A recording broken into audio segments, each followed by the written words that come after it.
All right, well, this is kind of a turn the page week, with the start of conference play. Obviously a very difficult non-conference month for us that we came out of, played better this weekend, continue to get better week to week. Happy with a 3-0 weekend here in Diddle, and now it's time to start this conference journey all over again. And we're excited to get started in conference and kind of reset, start 0-0, and see what this journey looks like. So, questions? With non-conference finally being over, where's your mindset at on where this team is at? Are they up to par to where you expected them to be at this point in the season? Where are you at with it? I'm still as confident as ever in what this team is capable of. I've been impressing on them, and we talked about it right after we finished this weekend. We've still got to do little things better. We still don't understand. We have not grasped the concept and value of doing little things consistently, if that makes sense. As Mike Tomlin says, tedious repetition of routine activities. It's about, and it's no wonder, you look at the Steelers, for any of you Steelers fans out there, I'm not one of them, but, they're, in terms of their roster, they're a pretty mediocre roster right now, and they're sitting at 3-0, because they just do little things right over and over. And that's kind of been the mark of why we've been so consistent is, we do all the little things better than everybody else, and we're still a little bit up and down in that regard.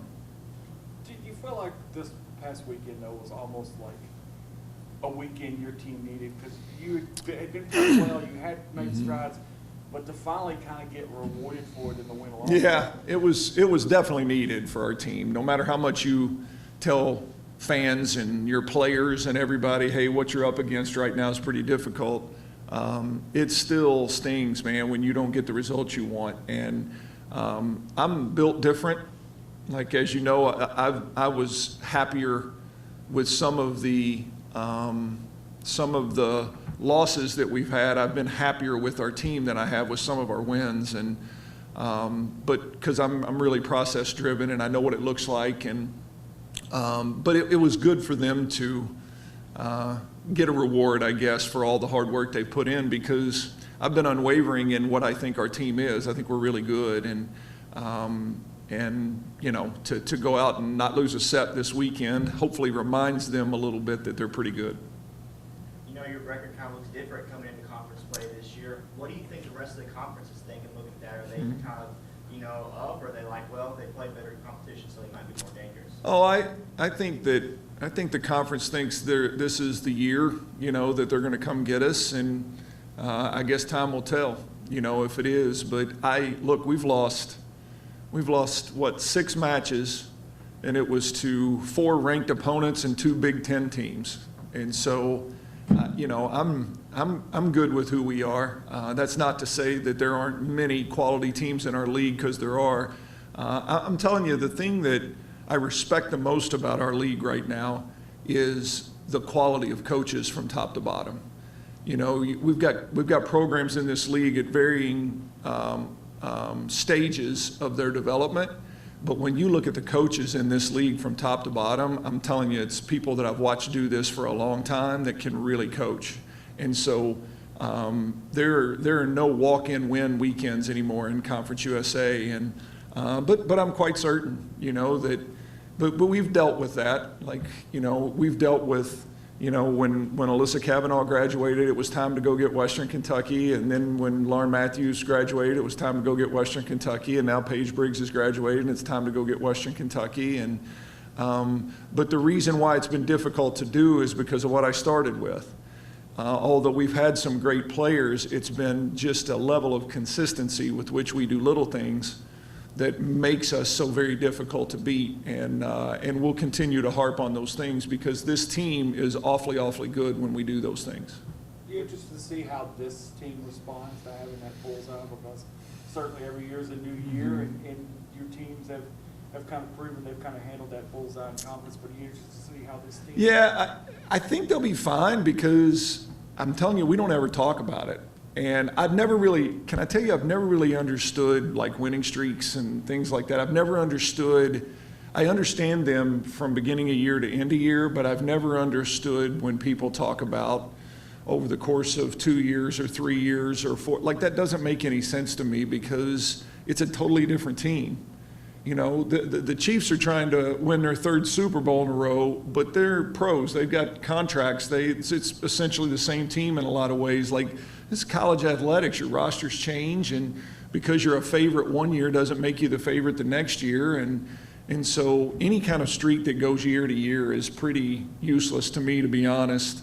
You know, we're starting at 0-0 like everybody else in the league, and we're going to try to go win 2 this weekend and start. And you know, and even like our team, we just don't talk about it. We never have talked about it, and you know, we're just always trying to look at who we were last weekend and be better by next weekend. And whatever that means we are is good with me as long as we're moving in the right direction. What have you seen from Kennesaw State? Jacksonville State? Yeah, we start with Jacksonville, and then we got Kennesaw. I'm way ahead of Jacksonville State's one of those teams that I'm telling you has a terrific coaching staff, and he's in his 2nd or 3rd year. I can't remember if Dex is in his 2nd or 3rd year, but he's a proven winner. He built a program at Samford and went to NCAA tournaments there, and he will do the same thing at Jacksonville State. He's a great coach. His teams play really, really hard.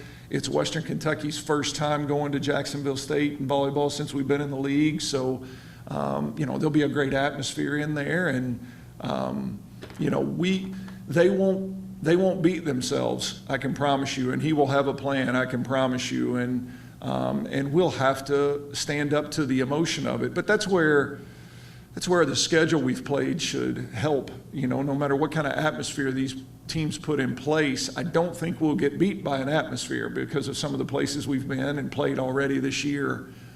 It'll be because we didn't do the things we need to do. And so that's the part we control, and we'll continue to work on doing that this week.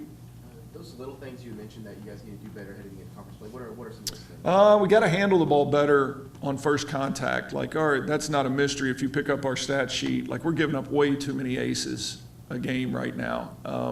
Last year, I was looking at this morning.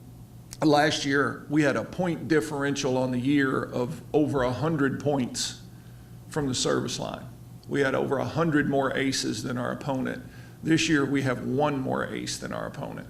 And, you know, you're looking for ways to separate. And our team has separated blocking-wise. Like, we're a really good blocking team. This is one of the better blocking teams I've ever coached here. And, you know, offensively, we're going to be fine.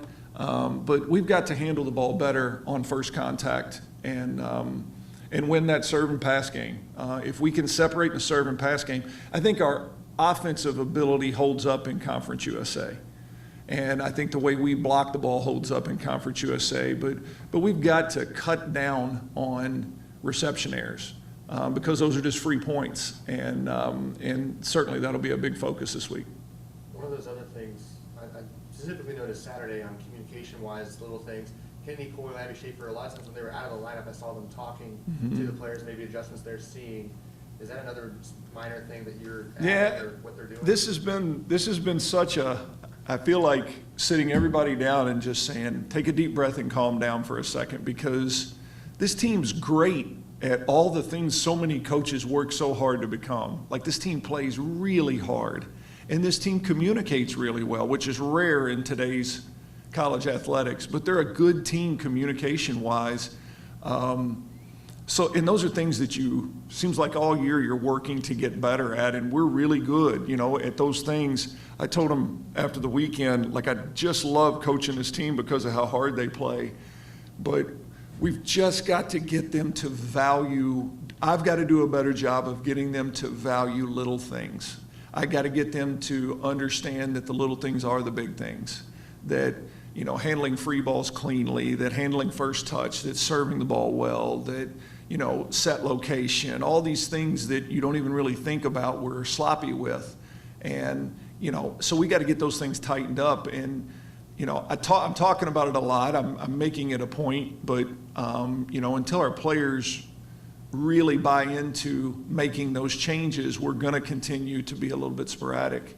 But when we clean that up, when we start playing a cleaner version, we'll be difficult to beat because we've got all the big things. And, you know, Coach Karai, our national team coach, he talks about rocks, big rocks and little rocks. You know, if you have a vase and you throw big rocks in there to fill that vase up, there's still all kinds of space in there, and you drop those little rocks in and they drop down and fill in the gaps. Well, we're full when it comes to big rocks. We're good. We're physical. We're offensively talented. We've got some experience. We've got all those big things taken care of, but we've got to fill in some of those little rocks if we're going to become complete.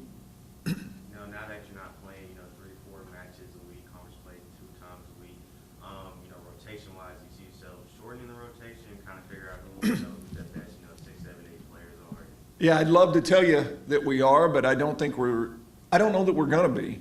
I think it's one of the strengths of this team is the depth and figuring out, like Faith Young is a kid that I am just so super high on in our program, and we've been throwing her in all over the place, trying to figure out where she helps us the most.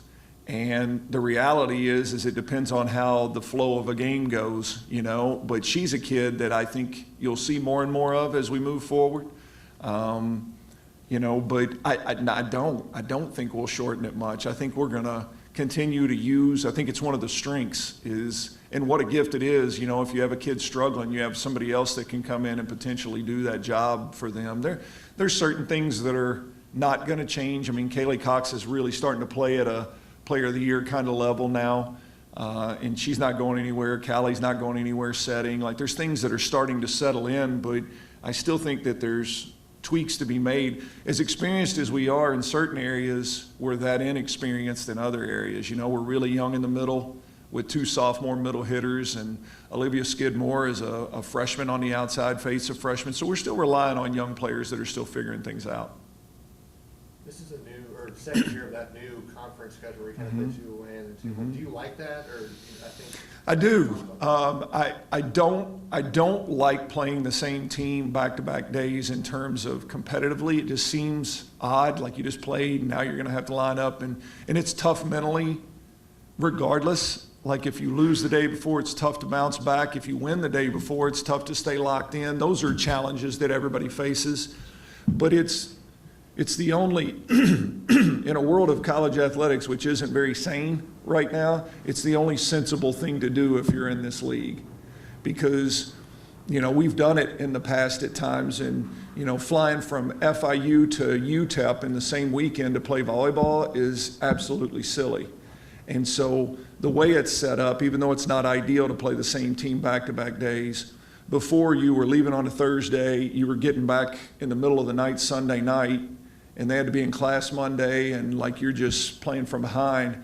And now you go somewhere, you play Friday, you can get up and play Saturday afternoon and usually get home Saturday evening. And now they have a true off day on Sunday to recover, start your week fresh. And so it's much more sensible. It's financially more sensible. It's like, it makes a lot more sense to do it this way as long as our league looks like it looks geographically. Appreciate you guys. Jacksonville or Kennesaw's the next week, right? They're coming here, yep. Yeah,